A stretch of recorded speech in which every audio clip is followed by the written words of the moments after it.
Dr. Dobson, the founder of Focus on the Family, said, marriage is the only game of chance in town where both winners can win or both can lose, isn't it? If we work on our marriage, both of us are heading on the victory side.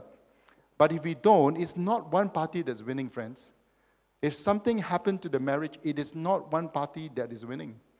Both parties would be at a loss.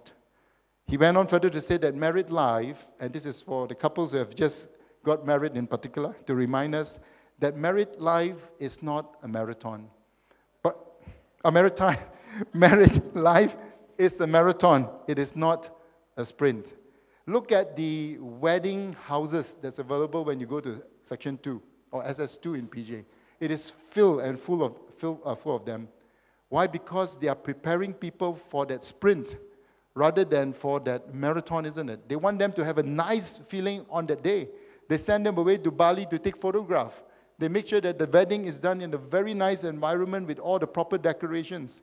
But are they actually preparing them at the end of the day for that marathon, for that long run, for that run where at the end of the day God will say to us, well done, thou good and faithful servant. And friends, I acknowledge the fact that for us to enjoy marriage, there are some sticky patches. Number one is something that I've already highlighted, is that we are different. We are different, and God has created us to be different. And the difference is not bad. In fact, it is often the difference that have brought us together. You know what is the number one cause of divorce in Malaysia, by the way? And this is the statistics from the National Population and Family Development Board. The number one cause of divorce in Malaysia is the lack of understanding between husband and wife. Because we enter into a marriage relationship usually with our differences. We look at one another and say, you are so different, and I love you so much. That's the courtship years. After the marriage is, you are so different, and I just don't understand you at all. And that has led to many divorce and separation. So we need to understand that there are this thing called male and female differences. We need to understand that there are personality differences, that there's childhood and family baggage. And I tell you, this is really so important. In fact, one of the reasons why I'm unable to have lunch with Pastor Suresh is that we have got a visiting speaker called Dr. Huang Weijian. He's doing some teaching in Chinese, in Mandarin. And one of the topics that he covers is the family of origin, right? That we need to really sometimes understand our family of origin. What do you do in your counseling of your couples? I'm quite sure you help them to understand what kind of environment that they actually grew up in. In fact, we always encourage couples who are getting married to encourage the girl to visit the boy's household a little bit more and observe how the boy interact with his sister, if there's a sister, or the mother, and with one another. Because you can see how the dynamic of the relationship is that he, or for that matter, she, would inevitably bring it into the marriage relationship, right? Because we grew up in an environment, we are conditioned in the environment, and we would probably practice that in our own environment when the situation arises for us as a married couple. And therefore, it is so important for us to understand. Some of us may have gone through some abuse that has got to be addressed before we can even enter into a proper relationship. Because if not, we will always be so fearful that we will be abused again, and that's not good.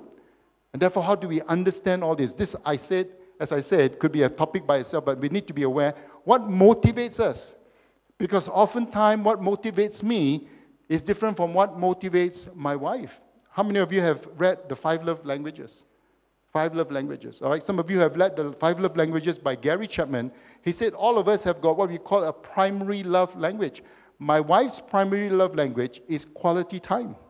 And therefore, in as much as I travel, I will make sure that I have sufficient time for her because I know she prefers that I spend time with her rather than to buy her chocolates and flowers. And that's good for me because it helps to save money, number one. Number two is that I find that time is really the essence. Because when I have sufficient time with her, I realize that I'm strengthening and building our marriage. I'm trained as an engineer. And as an engineer, I know that concrete, if those of you who are in the construction industry or technical industry, you know that concrete, when it's being in its prepared form, is wet. Then you pour the concrete into a particular form to take its shape so that the structure can be formed.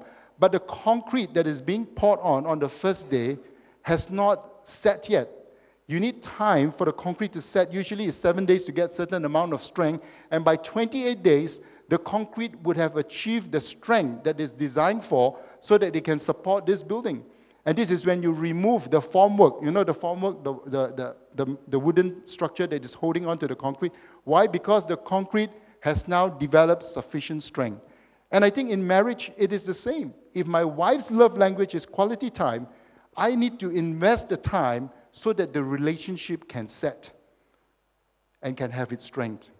Whereas my love language is different. My love language is physical touch, according to Gary Chapman. But it's okay, you don't have to come and touch me after this, all right? And because of that, my wife knows, and whenever she talks to me, she will put her arms around me because she knows that when she's doing that, she's probably communicating the love language to me. What motivates me? And of course, how do we resolve conflict? Friends, this is one area that I'm quite passionate about because I think sometimes we have a wrong understanding of the whole issue of conflict. Dr. Huang Wei-Ren, who is a very good friend of mine, he made this statement. He said that the number one predictor of divorce in marriage is the constant absence of conflict. Very interesting, isn't it? It sounds like an oxymoron. The number one predictor of divorce is the absence of conflict. What he's saying is that conflict is not bad. It's how do we resolve the conflict. The very fact that there is a conflict shows that you are willing to express your opinion and your view of things.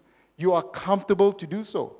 And therefore, when you express that, it is not necessarily going to be the view and the opinion or perspective of your spouse. And therefore, conflict does arise. Therefore, how do you come to a win-win situation whereby the conflict will strengthen rather than dissolve? And therefore, it is important that we understand how do we handle conflict. And I found out that in the Asian culture, many of us, you don't have to raise up your hand to see if you are one of these, is that many of us resolve conflict by not talking to one another. Isn't it? We think that by being silent, the conflict would be resolved. But friends, unfortunately, when conflicts are not resolved, it just merely gets bottled up. It gets bottles up, and it bottles up, and it bottles up, until a point of time when it actually bursts out and explodes. And the time is no longer a conflict. It is a war. And when that happens, disaster do happen. And therefore, when there's conflict, we encourage couples, you have to communicate. Cantonese, ngam oi kong do ngam. If it's not right, you got to communicate until it becomes right. It didn't say ngam oi lam do ngam. That means when it's not right, you think until it becomes right. You can think until the cows come home, and yet the conflict would not have been settled if we are unable to communicate and resolve that conflict. And let us realize that when it comes to marriage, there is a different definition of romance, recreation, and fun. And many of this, sometimes we take for granted. We accommodate one another during the dating years, but actually we may not like to be going out all the time. Some of us may have grown up in a home whereby we prefer to be at home rather than to be just going out all the time. I use myself as an example. I grew up in a home where my mom is a very social person. She takes us to church, but after church, every Sunday, we'll be visiting somebody. It's either the fifth uncle or the fourth auntie or the second cousin or the second grandfather. We'll be visiting somebody after church until maybe about 5 or 6 o'clock, we go home. My wife grew up in a home environment whereby the parents migrated or came from Penang to stay in Kuala Lumpur. They don't have many relatives around. They can also go to church, but after church, because they don't have a fourth uncle and fifth auntie and second grandfather around, they go home. So can you imagine when we grow up, or when we begin, or when we married? What happens after church? What would I suggest? Let's go somewhere. What would my wife suggest? Let's go home. So if you are unable to resolve that fun and the recreation, you can still have fun and recreation at home, but it doesn't necessarily have got to be go out. So at the beginning part of our marriage, we came up with a solution. We said that because we come up with a different kind of background, 1 week we will go and visit somebody, another week we will go home. Simple, right? So it's a matter of just give and take and to recognize that there are different sticky patches that we need to address. Marriage is not a federation of two sovereign states. It is a union. It is a union of 5 dimensions: social, physical, emotional, spiritual, as well as domestic. It is a fusion of 2 hearts, a union of 2 lives The coming together of two tributaries. I like that. Because you know what is the meaning of Kuala Lumpur, by the way? The meaning of Kuala Lumpur is the coming together of two rivers, the two major rivers. It's coming together of two tributaries, which after being joined in marriage, will flow in the same channel, in the same direction, carrying the same burdens of responsibility and obligations. What Peter Marshall is basically saying is that once you are married, you are on the same side. We may have a different opinion altogether. If I say I want to go to KL, you may say, let's use the express highway, but I may prefer federal highway, but we are still going to KL together. And sometimes we will just have that difference, but we are on the same side. We want our children to grow up to be young, healthy, contributing to society. All of us want that. As husband and wife, we want to do that, but the way we want to do it may be different because of our background, but doesn't mean we are on the different side. The moment we think we are on the different side, that's when battle and conflict happens, isn't it? But we are able to recognize that, hey, we are on the same side, then things could be slightly different. Marriage is a relationship between a man and a woman, intended by God to be a permanent bond in which many needs are satisfied.